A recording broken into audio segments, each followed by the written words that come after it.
इस वीडियो में बात करने वाले हैं सदी के महानायक कहलाए जाने वाले अमिताभ बच्चन की। और अमिताभ बच्चन ने जो रुतबा इंडस्ट्री में कायम करके रखा है वो काबिल तारीफ है। भले ही इनिशियली डेज में उन्हें कामयाबी इतनी जल्दी नहीं मिली और अपने मेहनत और काबिलियत के दम पर जिस हिसाब से उन्होंने संघर्ष का दौर देखा है वो भी काफी तारीफों भरा रहा है। इतने नहीं, करियर के पीक पर आकर जिस हिसाब से उनकी प्रोडक्शन कंपनी ABCL बर्बाद हो जाती है और उस समय उन्हें कोई भी काम नहीं देता है, उस समय भी अमिताभ बच्चन ने हिम्मत नहीं हारी। तो कुछ इस तरीके की कहानी अमिताभ बच्चन की रही है। लेकिन दोस्तों, क्या आप जानते हैं कि अमिताभ बच्चन का एक दोहरा चरित्र भी रहा है, जिस दोहरे चरित्र की वजह से उनकी काफी बदनामी भी हुई है।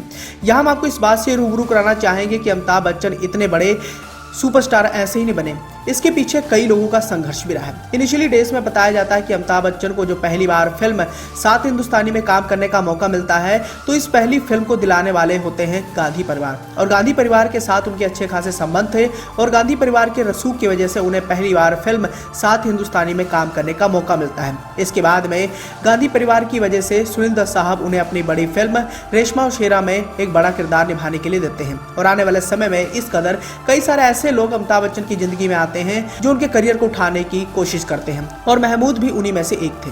धीरे धीरे अमिताभ बच्चन के संघर्षों का दौर आगे बढ़ता गया और जैसे कि आप सभी जानते हैं कि अमिताभ बच्चन एक समय बॉलीवुड के दूसरे सुपरस्टार के रूप में एक बड़ा नाम कमा लेते हैं और राजेश खन्ना के बाद उन्हें दूसरे सुपरस्टार का तमगा हासिल हो जाता है।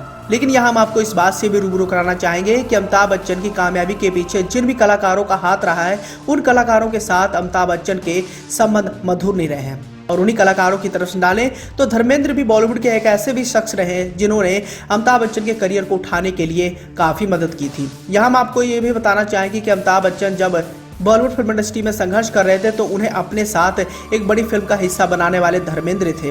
रमेश सिप्पी की फिल्म शोले आपको याद ही होगी और ये भारतीय सिनेमा इतिहास की एक ब्लॉकबस्टर फिल्म थी। लेकिन दोस्तों, क्या आप जानते हैं कि धर्मेंद्र के साथ सबसे पहले शत्रुघ्न सिन्हा को कास्ट किया गया था, लेकिन शत्रुघ्न सिन्हा को इस फिल्म से खुद धर्मेंद्र ने निकलवाया। धर्मेंद्र ने शत्रुघ्न सिन्हा को कहा कि लड़का नया है और ये अच्छा करेगा, तुम्हें तो और भी फिल्में मिल रही हैं लेकिन इस लड़के को हमें चांस देना चाहिए। और शत्रुघ्न सिन्हा इस तरह इस फिल्म से बाहर निकलते हैं और उनकी जगह वीरू के किरदार में अभिनेता अमिताभ बच्चन नजर आते हैं। और शोले फिल्म को करने के बाद अमिताभ बच्चन के स्टारडम में एक अलग चमक देखने को मिलती है।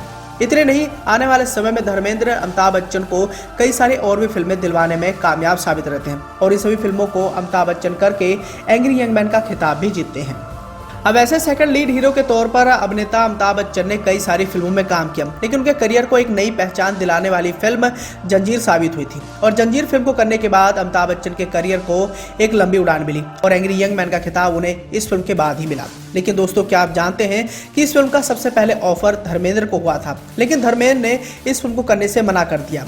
खुद धर्मेंद्र ने इस बात का खुलासा किया था और सोशल मीडिया पर इस बारे में बातचीत करते उन्होंने बताया था कि उन्हें अमिताभ बच्चन की सुपरहिट फिल्म जंजीर सबसे पहले ऑफर हुई थी। इतने नहीं, आनंद फिल्म में उन्हें रोल मिला था, लेकिन किसी वजह से वो इस फिल्म को नहीं कर पाए। तो वहीं दूसरी ओर कई लोगों का कहना था कि धर्मेंद्र अमिताभ बच्चन को एक बड़ा सुपरस्टार बनाना चाहते थे, इसलिए उन्होंने जंजीर और आनंद जैसी फिल्मों को छोड़ दिया ताकि अमिताभ बच्चन कर ले। और जैसे कि आप सभी जानते हैं कि जंजीर फिल्म को करने के बाद एक तरफ जहां वो एंग्री यंग मैन के रूप में काफी ज्यादा प्रसिद्ध हुए, तो वहीं दूसरी ओर आनंद फिल्म में वो राजेश खन्ना के साथ काफी हिट हुए। अब धर्मेंद्र ने इतना कुछ अमिताभ बच्चन के लिए किया, लेकिन अमिताभ बच्चन ने धर्मेंद्र के साथ क्या किया ये भी जान लीजिए। एक ऐसा भी समय आया जब धर्मेंद्र और अमिताभ बच्चन की दोस्ती रिश्तेदारी में बदलने वाली थी, लेकिन कुछ ऐसा हो गया जिसकी वजह से ये दोस्ती रिश्तेदारी में नहीं बदल पाई। जैसे कि आप सभी जानते हैं, धर्मेंद्र के अपनी 2 पत्नियों से कुल 6 बच्चे हैं। अपनी पहली पत्नी प्रकाश कौर से धर्मेंद्र को 4 बच्चे हैं, तो वहीं दूसरी ओर उनकी दूसरी पत्नी हेमा मालिनी से उनकी 2 बेटियां हैं।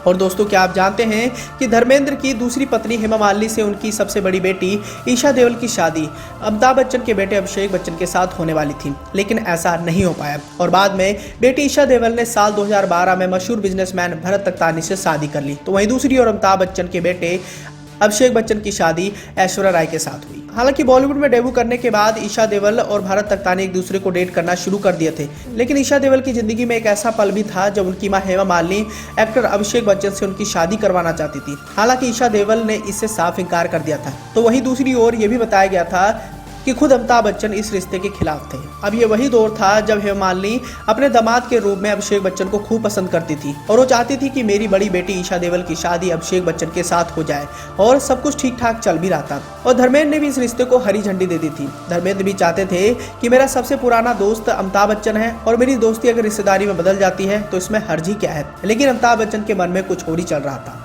और जिसका डर था वही हुआ। बाद में बताया जाता है कि जब अभिषेक बच्चन की शादी ऐश्वर्या राय बच्चन के साथ हो जाती है तो धर्मेंद्र के परिवार वालों को बहुत बुरा लगता है। इतने नहीं, धर्मेंद्र की दूसरी पत्नी हेमा मालिनी इस शादी में जाने से इनकार तक कर दी थी। और बताया जाता है कि इस घटना के बाद देओल परिवार और बच्चन परिवार के रिश्तों में खटास आ गई थी, लेकिन धीरे धीरे यह मामला शांत हो गया। 2012 में जब ईशा देओल की शादी भरत तख्तानी से हुई तब यह मामला ठंडा पड़ता दिख गया। और आने वाले समय में जैसे कि आप सभी जानते हो कि बच्चन परिवार और देओल परिवार की नजदीकियां हमेशा से मीडिया और सोशल मीडिया पर देखने को मिलती ही रहती है।